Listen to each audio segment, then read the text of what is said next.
सत साहेब जगतगुरु तत्वदर्शी संत रामपाल महाराज जी की जय हो। सत साहेब। गीता पंचदश अध्याय पुरुषोत्तम जोग। श्री भगवान वाच ऊर्ध्व मूलो मदो शाखो मसत्थं प्राहुर्व्ययम् छन्दांसि जस्य पर्णानि जस्तं वेद स वेदवित् अधोश्रद्धं पश्चिस्तास्य शाखा गुण प्रविद्या विषय प्रबला अधस्य মূলান্ন নুসন্তানি কর্মানুবন্ধিনী মনুষ্য লোকে। শ্রী ভগবান বলিলেন, ঊর্ধ্বে যাহার মূল, অধ যাহার শাখা এবং সংসাররূপ অসত্য বৃক্ষ অব্যয় অবিচ্ছন্ন প্রবাহ রূপে বর্তমান, সুতরাং সনাতন কর্মকাণ্ডত্মক ছন্দ সকল অর্থাৎ চতুর্বেদ ইহার পত্র। যিনি এই সংসার রূপী অসত্যকে অবগত তিনি বেদবিদ। এই সংসার বৃক্ষের শাখা সকল সত্যাদি গুণরূপ জলসেচনে বৃদ্ধিপ্রাপ্ত, রূপ রসাদি বিষয়রূপ তরুণ পল্লবে অন্বিত এই শাখা সমূহ অধ এবং ঊর্ধ্বে সুবিস্তৃত আছে। আর এই জীবলোকে ইহার কর্মানুবন্ধী মূল সমূহ লইয়া ঊর্ধ্বে বিস্তৃত আছে। এই সংসারে জীবগণ এই সংসার রূপ বৃক্ষের আকার উপলব্ধি করিতে পারে না। ইহার আদি অন্ত এবং মধ্য কেহ নির্ণয় করিতে সমর্থ হয় না। সুতরাং অনাসক্তি রূপ শস্ত্র দ্বারা এই সুদৃঢ় মূল সংসার রূপ অসত্য বৃক্ষকে ছেদন করিয়া তৎপরে যে পথ প্রাপ্ত হইলে আর পুনর্জন্ম হয় না, সংসারের মূলীভূত সেই বস্তুর অন্বেষণ করা উচিত, যাহা হইতে এই পুরাতন ধর্ম দ্বন্দ্বময়ী সংসার প্রবৃত্তি প্রাদুর্ভূত হইতেছে, অর্থাৎ আমি সেই পরম পুরুষের শরণ লইলাম। গীতা জ্ঞানদাতা এখানে বলছেন, যিনি এই অসত্য বৃক্ষ, সংসাররূপী অসত্য বৃক্ষ,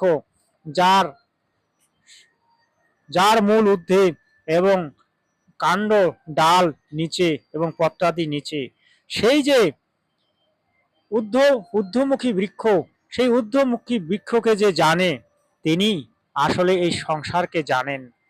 অর্থাৎ এই সংসার রূপী যে মায়া, এই যে সত্য রজ ত্রিগুণী মায়া, এই ত্রিগুণী মায়াকে অতিক্রম করে যে এই সংসার রূপী বৃক্ষকে ছেদন করতে পেরেছে, যে পরমাত্মাকে জানতে পেরেছে, যে পরমাত্মার শরণ লইয়াছে, সেই জানে এই সংসার রূপী বৃক্ষের আদি এবং মূল তত্ত্ব।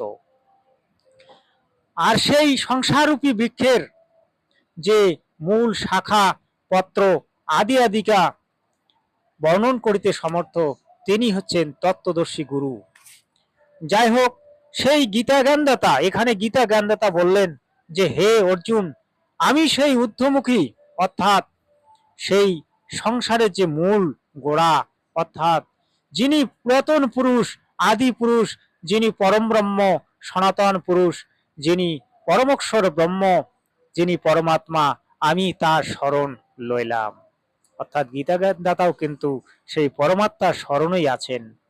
যাহারা অহংকার ও মোহ হইতে নির্মুক্ত, পুত্র পরিবার আসক্তি শূন্য, যাহারা পরমাত্মা জ্ঞানে নিষ্ঠাবান, কামনা রহিত, যাহারা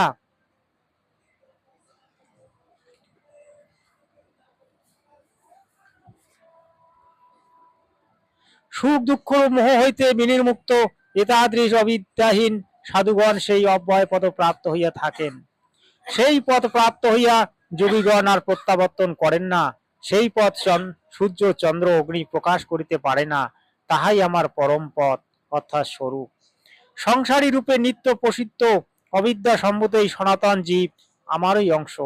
এই জীব প্রলয়কালে প্রকৃতিতে লীন থাকিয়া মন ও পঞ্চ ইন্দ্রিয়কে সংসারে অর্থাৎ সুখ দুঃখের উপভোগার্থ আকর্ষণ করিয়া থাকি। বায়ু যেমন পুষ্পাদি হইতে গন্ধ লইয়া যায়, সেইরূপ জীব এক দেহ হইতে অপর দেহে উৎক্রমণ কালে পূর্ব দেহ হইতে মন ও পাঁচটি ইন্দ্রিয়কে আকর্ষণ করিয়া লয়। এই জীব কর্ণ, নেত্র, নাসিকা, জীব ও ত্বক এই সকল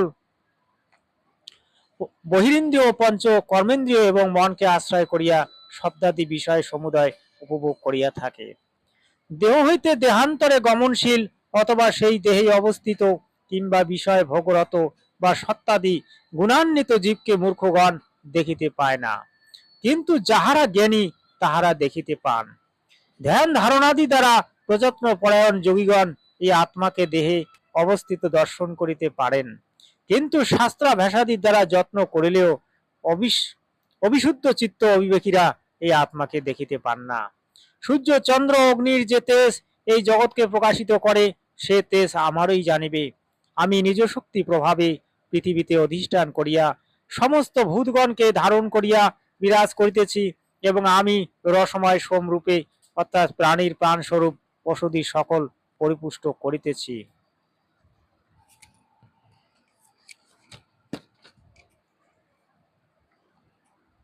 আমি জঠারাগ্নি রূপে সকল জীবের দেহ আশ্রয় করিয়া প্রাণাপান বায়ু সংযুক্ত হইয়া ভক্ষ পেয় লেজ্জ ওচস্য এই চতুর্বিধ অন্ন পরিপাক করিয়া থাকি। সকল প্রাণীর হৃদয়ে আমি অন্তর্যামী রূপে অধিষ্ঠিত আছি। আমা হইতে পূর্বানুভবজাত স্মৃতি ও জ্ঞান এবং এই উভয়ের যাহা বিলোপ তাহা হইয়া থাকে। বেদ সকলের দ্বারা আমি বেদ্য, আমি বেদান্ত সম্প্রদায় প্রবর্তক গুরু ও জ্ঞানদাতা, এবং আমি প্রকৃত বেদান্তবেত্তা। এই জগতে ক্ষর অর্থাৎ পরিণামী অর্থাৎ বিনাশশীল ও অক্ষর অর্থাৎ অপরিণামী এই দুটি পুরুষ বিদ্যমান। এই উভয়ের মধ্যে সর্বভূত ক্ষর আর কুটস্থ নির্বিকার সর্বসাক্ষী আত্মাই অক্ষর নামে কথিত হন। ক্ষর ও অক্ষর হইতে বিভিন্ন যে উত্তম পুরুষ তিনি ক্ষর ও অক্ষর হইতে বিভিন্ন যে উত্তম পুরুষ তিনি পরমাত্মা নামে প্রখ্যাত। দেখুন এখানে একটু অন্যরকম করে বলল যে ক্ষর এবং অক্ষর হইতে যে ভিন্ন পুরুষ সেই হচ্ছে উত্তম পুরুষ, তিনি পরমাত্মা নামে প্রখ্যাত। গীতায় আছে ক্ষর এবং অক্ষর এবং পরম অক্ষর। ক্ষর পুরুষ, অক্ষর পুরুষ, পরম অক্ষর পুরুষ অর্থাৎ পরম ব্রহ্ম। পরম ব্রহ্মই হচ্ছে আদি সনাতন ধর্মের মূল প্রবক্তা, এবং তিনি হচ্ছেন সর্বজীবের নিয়ন্তা এবং ধারণ পালন পোষণ কর্তা। তিনি অব্যয় ঈশ্বর অর্থাৎ নির্বিকার হইয়াও নিয়ন্তা রূপে লোকত্রয়ে প্রবিষ্ট হইয়া সকলকে পালন করিতেছেন। আমি ক্ষর অর্থাৎ বিনশ্বর সমস্ত পদার্থ হইতে অতীত, অক্ষর অর্থাৎ অবিনশ্বর উৎপত্তির হেতুভূত অধিকারী বলিয়া জগতে ও বেদে পুরুষোত্তম নামে প্রকৃত। আমি ক্ষর, এখানে গীতা জ্ঞানদাতা বলল যে আমি ক্ষর অর্থাৎ বিনশ্বর। আমি বিনাশপ্রাপ্ত হই, আমার জন্ম মৃত্যু হয়, তাকে বলা হয় বিনশ্বর। আর অক্ষর অর্থাৎ অবিনশ্বর, অক্ষর অর্থাৎ যিনি অবিনশ্বর, যার বিনাশ হয় না, আর তারও অতীত আছেন যিনি পরমাত্মা, যিনি পুরুষোত্তম নামে প্রখ্যাত। হে ভারত, এই প্রকারে মোহ নির্মুক্ত চিত্ত হইয়া পুরুষোত্তম রূপে যিনি আমাকে জানিতে পারেন, তিনি সর্বপ্রকারে আমারই আরাধনা করিয়া থাকেন। তদন্তর তিনি সর্বজ্ঞতা লাভ করেন। হে নিষ্পাপ অর্জুন, তোমার নিকট অতি গোপনীয় রহস্য শাস্ত্র সংক্ষেপে কীর্তন করিলাম। যিনি ইহা সম্যক জ্ঞাত হন, তিনি ব্রহ্মজ্ঞান সম্পূর্ণ ও কৃতকার্য হইয়া থাকেন। ইতি পুরুষোত্তম যোগ নামক পঞ্চদশ অধ্যায়। এখানে গীতা জ্ঞানদাতা যেভাবে আমাদেরকে বুঝালেন, সেই ক্ষর পুরুষ অর্থাৎ সেই জ্যোতি নিরঞ্জন কাল পুরুষ, যিনি গীতায় অর্জুনকে বলেছিলেন যে অর্জুন, আমি প্রবৃত্ত হইয়াছি এই লোক সমুদায়কে ক্ষয় করিতে। তুমি যদি যুদ্ধ নাও করো, তবু এই লোক সমুদায় ক্ষয় হইবে। আমি এদেরকে মারিয়া রাখিয়াছি। তুমি যুদ্ধের নিমিত্ত মাত্র হও, তুমি যুদ্ধে অবশ্যই জয়লাভ করিতে পারিবে, আর যুদ্ধে জয়লাভ করিয়া এই শশা গড়া পৃথিবী রাজত্ব ভোগ করো। কিন্তু অর্জুন ধনুষ্বাণ ত্যাগ করিয়া যুদ্ধ না করার জন্য নিজ আত্মজ্ঞান প্রকাশ করিলেন। তখন এই কাল ব্রহ্ম শ্রীকৃষ্ণের ভিতরে প্রবেশ করিয়া অর্জুনকে যুদ্ধ করাতে প্রবৃত্ত করিয়েছিলেন, এবং শ্রীকৃষ্ণের মাধ্যম দিয়ে তিনি এই বেদের এই কতগুলি জ্ঞান বলেছিলেন, সেটাই আজকে গীতা নামে অভিহিত। গীতা আসলে বেদের এই অংশ। গীতা কোনো অন্য কোনো সাবজেক্ট থেকে নেওয়া নয়। গীতা আসলে 4 বেদের অংশ মাত্র, যেটা বেদের মধ্যে সার, সেই সার তত্ত্বটুকু গীতার মধ্যে তুলে ধরা হয়েছে। সৎ সাহেব, আপনারা জানলেন আজকে অনেক তত্ত্ব কথা। যারা এই ভিডিওটি দেখবেন তারা অনেক কিছুই জানতে পারবেন। আশা করি আপনারা গীতা সম্বন্ধে অনেক কিছুই জানলেন। সৎ সাহেব, আপনারা জগৎগুরুর শরণ নিন আর সৎ শিক্ষা সৎ ভক্তি গ্রহণ করে আপনারা নিজের মুক্তি লাভের চেষ্টা করুন।